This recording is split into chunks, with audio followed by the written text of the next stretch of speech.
Ladies and gentlemen, welcome to the Inside Berm podcast. I am your aforementioned host of the Inside Berm, the voice of Southern Oklahoma Speedway, Jake Keel, and I'm very excited to get started today. Got a lot to talk about, a lot of really great racing going on this past week, and we're getting things going here with racing here in Oklahoma. We're in full swing right now, and it's very great, to be here. I never know how to start the show. This is a weird part for me to start this show. So, man, it's just been a great week. I'm very excited. I've got my new Fairground Speedway hat. We're going to do an extreme close-up on that. New Fairground Speedway hat. My shirt is on the way. We're going to have these at a track near you very quick. The blanks are on their way. This is a special hat I made for myself because I have a large head, so I always have to order myself a bigger size hat just for me. But guys, what a past weekend past week it was. And we're going to start this podcast by talking about the week that was in Oklahoma with the High Limit Series. We're going to talk a little bit about NASCAR, not a whole lot. But we're going to mostly talk about the future of Oklahoma racing, and that's where I really want to get this thing going. I will be, updating the pod space here soon. I'm thinking about making this happen inside my garage. So we're working on that. But let's talk about our sponsors real quick. Spinebuster Tees, Spinebuster brand. That's who makes these hats. That is me. That is a man named J.R. Wind and a guy named Logan Knight. We started this brand in the wrestling space and have moved on to strength training and racing. Check out Spinebuster brand. In fact, I'm going to share my screen real quick. Guys, we're on Etsy. You can find us on Etsy, Spinebuster brand. Here we are. We've got a lot of great shirts. We've got the Inside Berm World of Outlaws inspired tee available in multiple colors, sizes all the way up to 5X. So you'll be able to, get that going. Sorry, I forget that whenever you open an Etsy link, it goes to a different tab. You got black, red, Irish green sky, which is this beautiful blue color right here. You can get that in, as well as all the way to 5X. You don't see a lot of places sharing up to 5X. That just messed up my whole thing here. Really, really want to get you on these T-shirts. There's a lot of really great T-shirts. We got the Fairgrounds T-shirt right here. We've got our Spinebusters Bang the Cushion. We've got Inside Berm Podcast NASCAR, a few different hat options, the regular Spinebuster logo T-shirt. We've also got a few shirts over at tpublic.com. I'll be bringing that up here in a second. Spinebuster clothing. Don't mind that. That's a special order for someone. We've got some Bangin' Fenders shirts to Street Stock inspired shirts. Run the Damn Cushion. Our Run the Cushion USA Sammy Swindell inspired car. As well as our Driller Season shirt and others that are wrestling inspired. Hit them up, man. We'd love for you to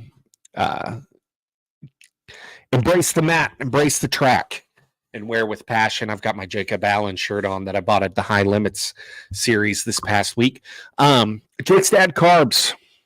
405-640-6862. We're in the middle of racing season. Get your friends over to him. He'll be able to clean your carbs. He'll be able to repair your carbs. And you can buy brand new unconverted carburetors that have been gone through, that have been cleaned, that have been fixed, and are as good as brand new. Excuse me. And then Victory Fuel. Get your daily vitamins, your electrolytes. It's kid-friendly, low sugar, caffeine-free, and no artificial coloring. I've got mine right here. Lucky Lemon. I've been all over the Lucky Lemon this past week. It's fantastic. I drink it when I'm at the track so that I stay hydrated, but also I usually crack one open while I mow, and then you get that post mowing beer going, get that real cold. But we've got a lot to talk about. It's been a great week of racing, and I'm very excited to talk about what happened in the last week. There was a lot of really, really good racing. We're going to start at Meeker. I think I talked about Meeker a lot last week. It was a great show. They proved to the world that they deserve all the 410 races in the world. And, man, I was just so excited to be able to go there, have a lot of fun. Had some fun with some friends. And really enjoyed being at Meeker. Cody out there, Cody Brewer, does an amazing job. And I'm very excited that he's in charge of that place, and he's turned that place around. Let's shoot over to my personal experience, though. So Friday night, I got to check something off the old bucket list, and that was work for a major work during major production. It's kind of my entryway into the national scene.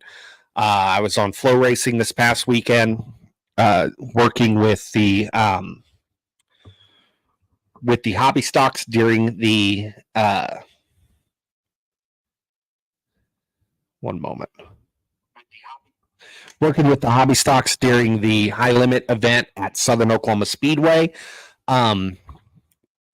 I will say this, shout out to everybody at Flow, everybody with high limits. It was a great night. Couldn't have asked for a better racing surface provided by John Webb, and the track was just great. The racing was great. The hobby stocks put on a show. The sprint cars put on a show. Chase Rodman up there in the booth did fantastic. Tony Laporta down on the racing surface with the interviews was great. It was a blessing to be able to work with all of them down there. It was a great weekend. It was a great weekend, and I'm ready to do more. I really hope I get to do more with Flow Racing, with sprint cars in general. But let's talk about the night. It was the 10th race of the year, and it started off with a bang. Two guys breaking the track record that was previously set. Set in 2020 with the All-Star Circuit of Champions. Spencer Baston ended up with the track record. A short period of time, Corey Eliason had that record. But it was a very fast work racing surface, and it was evident right there at the beginning with new track records. Spencer Baston now holds that with 13.010 seconds around the 3/8 mile. He was flying around that track. Heat race winners was Rico Abreu, Zeb Wise, Brent Marks, And then the dash winner was Spencer Baston once again, and he started on the pole. And it looked like for a second that it was finally going to be Spencer Baston's night. He was able to pull away there early, led the first 5 laps, but here came Brad Sweet. Brad Sweet started in 3rd spot, and there was no denying Brad that night. He was so fast. He just put on a show. Hey, Justin, glad you were able to join us. I know you watched a lot of sprint car racing this weekend, and man, I was just talking about what a show the High Limits did at Ardmore. Brad Sweet picks up the win. He started leading at lap 6 and checked out. Tyler Courtney, though, may have been the fastest guy on the track during the actual feature. Went from 12th to 2nd, plus 10 hard charger. There was a lot of passing going on, guys. It might look like it was a domination by Brad Sweet, and it was up front. He dominated the lead, but we had guys like Tanner Thorson go from 16th to 7th. Parker Price Miller 17th to 9th. A lot of guys moving, and it was great. It was great racing all around, and I'm very, very happy with how it went down. The top 5 was Brad Sweet, Tyler Courtney, Spencer Baston, Brett Marks, and Corey Day. Behind them, Rico finished 6th, Tanner Thorson 7th, James McFadden 8th, Parker Price Miller in 9th, and Corey Eliason, your top 10. One of the guys that showed up and has started to really put his name in the mix has been Casey Kane over this past week. He went to quick time at Red Dirt Raceway and looked like he was going to hold that spot, and then kind of got fizzled out at the end. But he was running really good this past weekend. He got a tip of the hat to old Casey Kane, old KK. But man, I couldn't ask for a better night at Southern Oklahoma Speedway. And I'm going to get more into this in the future part of the show. But man, hats off to everybody that was involved this weekend. What a great night. From there, High Limits went on to Salina High Banks, and Brad Sweet took the win again. He took the lead at lap 9, got passed by McFadden, and then right back to the lead at lap 11. McFadden ended up flipping after after contact with Brad Sweet. Tough break for McFadden. He was having a good week. So to get a really, a bad finish there was not in his playbook for the night. But Tyler Courtney, once again, proven why he is the points leader. Started 20th, went to 5th, plus 15. Made sure that he got a good points night out of that night. And man, there might not be a better sprint car driver on the planet right now than Tyler Courtney. I mean, the guy has been bad fast everywhere he's going. And even on nights where it looks like, the shine has come off his shield a little bit, he's right there at the end in contention, and making moves. Quick time that night was Brad Sweet, 11.585. Just flying around that track. Heat winners were Brian Brown, Brent Marks, Rico Abreu. Spencer Baston wins another dash. And then McFadden and Sweet led laps during the feature. Point standings after those two races, Tyler Courtney has a slim lead over Brad Sweet. Brad Sweet's 2 wins really put him back into the contention with Tyler Courtney. But, the spread between these point standings, there's time for a lot of these guys to make a run. Corey Day has closed in within 53 points. Corey Day has been nigh unstoppable here lately. He's run up front. He's won 3 races. He's the first driver to win more than 2 on the year. And I'm look out for Corey Day. Corey Day is going to be one of the best race car drivers on the planet. They mentioned last night while watching on Riverside that he's got some stock car opportunities. So really excited to see what Corey Day can do. Now, High Limits does not have a write-up about Riverside. So I'm going to pull that up real quick and see what I can find on that. Flow Racing has it. I did watch that race. I've got a lot to say about Riverside. Number one, it looks like a phenomenal racetrack. But that fence needs to be upgraded. If you're going to have a fence, make sure it can hold up. I don't care. The drivers weren't concerned about the safety of the fence. So I'm not going to be concerned about the safety of the fence, but it hangs up the racing whenever there is multiple breaks in the racing action just to repair a fence. So there was twice in the night they had to repair the fence. Obviously they got through it and everything was okay, but let's do some upgrades there. They've upgraded a lot there from what I've heard. The track was great come feature time. I was not impressed with it until then. And I know that that's out of their control being where it's at. They're so close to, I believe it was the Mississippi River, and it becomes a problem. High tide said that it was affecting the racing surface, bringing moisture out, causing puddles. So multiple times they had to take breaks and hot lap the track just to get the track back into racing shape. It was very fast in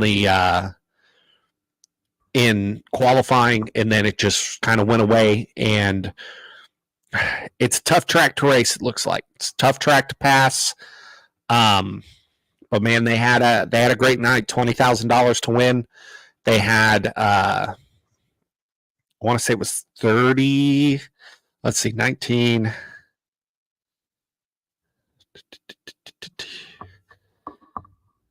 One second. It was. I had it pulled up and I don't have it here. 38 cars. 38 cars showed up, including Sammy Swindell. I wish that Sammy wouldn't have had his issues that he had. Would have been great to see him actually have a chance to run. Ended up DNFing the feature. But, the tough break of the week for me is Brady Bacon. Maybe we'll make that a thing where it's the Monstar Pro tough break of the week. It was Brady Bacon. He was really good in his heat race and just got junked. I don't know what exactly happened in that first heat race, but that car did a full grind on the wall and just junked it, and he ended up winning the B feature. But that car was good enough to lock in. He did salvage an 11th place finish out of it, but for Brady, I'm a huge Brady Bacon fan. I would have loved to see him, have a contention for it. But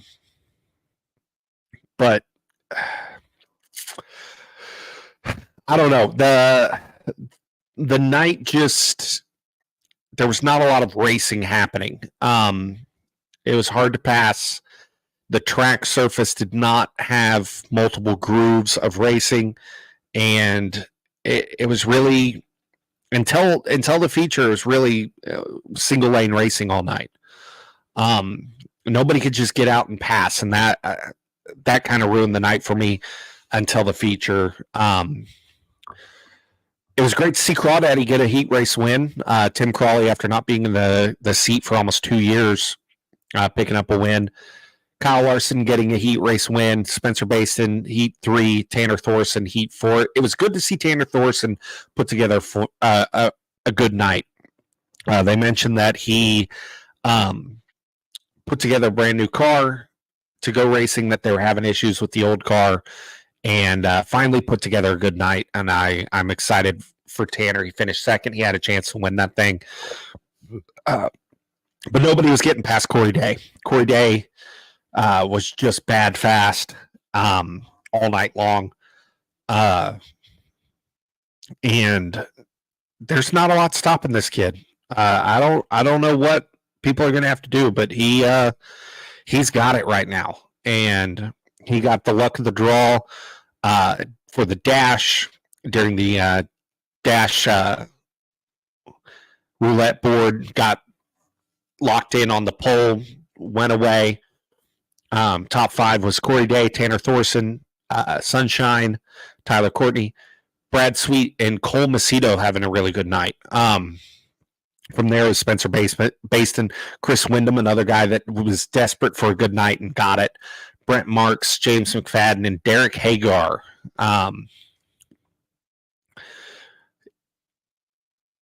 Your high rollers had a tough night. A lot of guys stuck in the B feature. The locals came to play. There was a 360 guy that was dominating Rico in the B feature, and hats off to him. That was awesome. I love Rico, but that was awesome to see a guy clearly underpowered be able to just hold off of 410. That was phenomenal. So I wanted to speak on the future of Oklahoma dirt track racing, and I feel like we're getting back into a renaissance for Oklahoma. We are at a spot where Oklahoma is getting more opportunities, and it's thanks in part to some new series.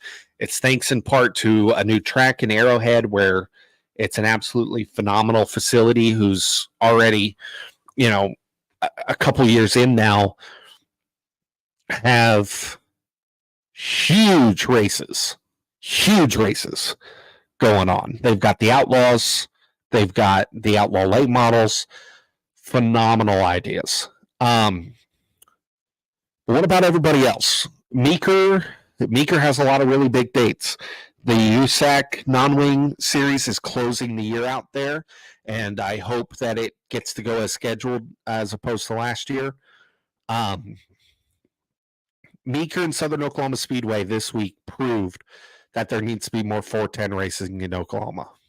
We have the drivers, the local talent that can make it fun. And I think the more these guys show up, the more 410s you're going to see pop up around here. I would love to see, maybe a local 410 series. Maybe an open motor rules series. I know that the non-wings do it. I know that there's the series down in Texas that does it. Why not here? Why don't we just go ahead and start, blazing forward? The 360 class is all but dead at this point. Eventually, you're going to see most tracks picking a 305 or a 410, in my opinion. Maybe I'm wrong. But when it costs nearly as much to run a 360 as it does a 410, it's a no-brainer for me. I'm going to go run a 410. I'm going to go run an outlaw car. I'm going to go run a high-limit car. And I'm going to go to these bigger races. And I'm going to go not only try to compete, but, there are bigger paychecks involved whenever you go run these higher series in 410s. There's not a lot of money in 360s. I'd love to see more money in 360s, especially with ASCS, but the 410 is where it's going right now, and which is crazy to think of, because 10 years ago we were talking about the 410 possibly dying a slow and painful death, and now the 410 sprint car is as big as it's ever been. So, we had 30 plus cars at Meeker. We had 25 at Southern Oklahoma Speedway. We had 30 at Salina. We had 38 last night at Riverside.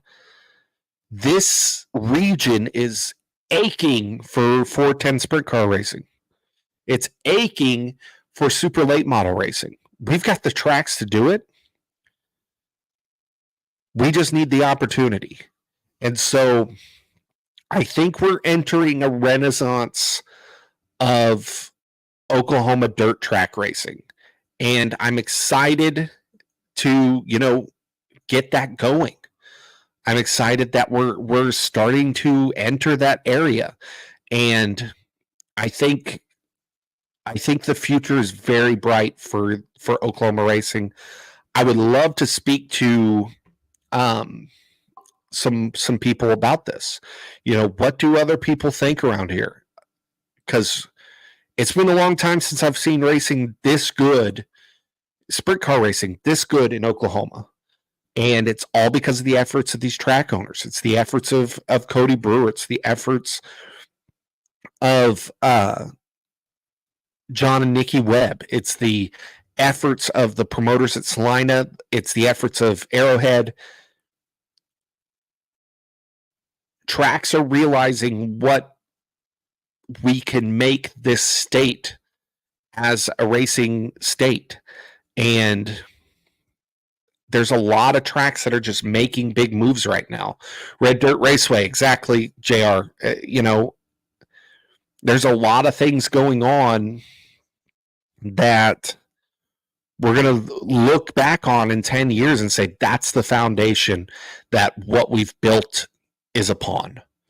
We're going to look back, and the Outlaws and the High Limits and the Super Lates and the big block modifieds, they're all going to be coming through here because they want to race at Red Dirt, they want to race at Southern Oklahoma, they want to race at Arrowhead, and they want to race at Salina. They want to race at Outlaw.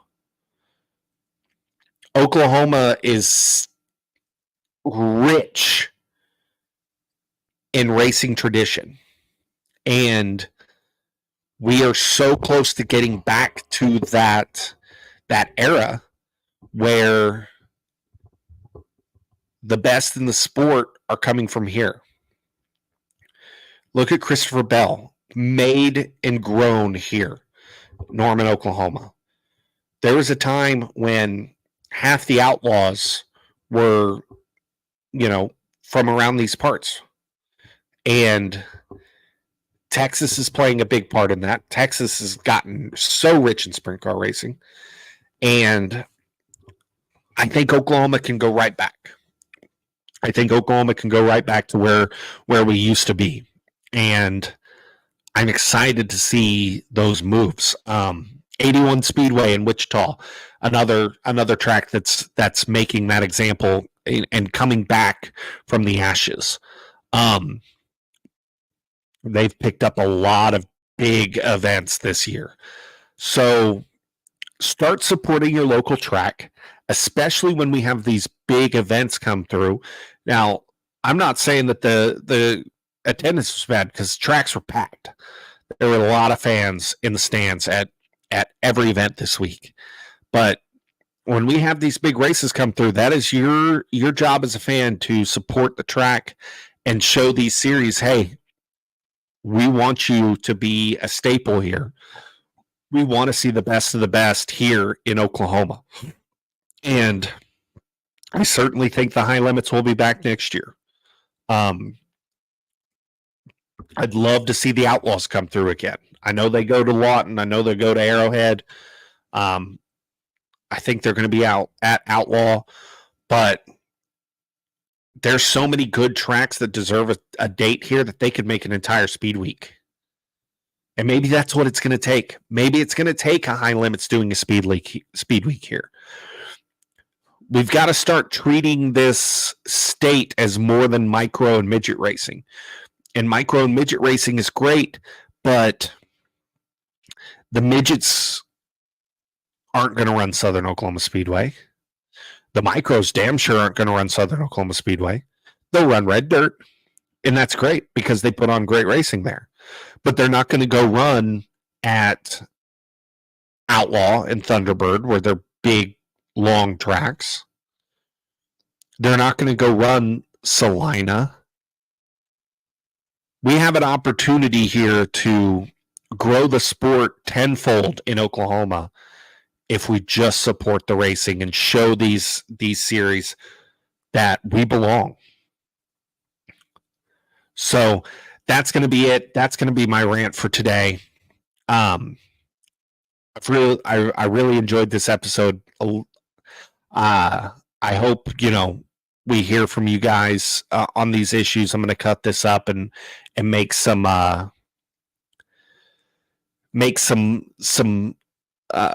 TikToks and such out of this. But can't wait to hear your thoughts on this, guys.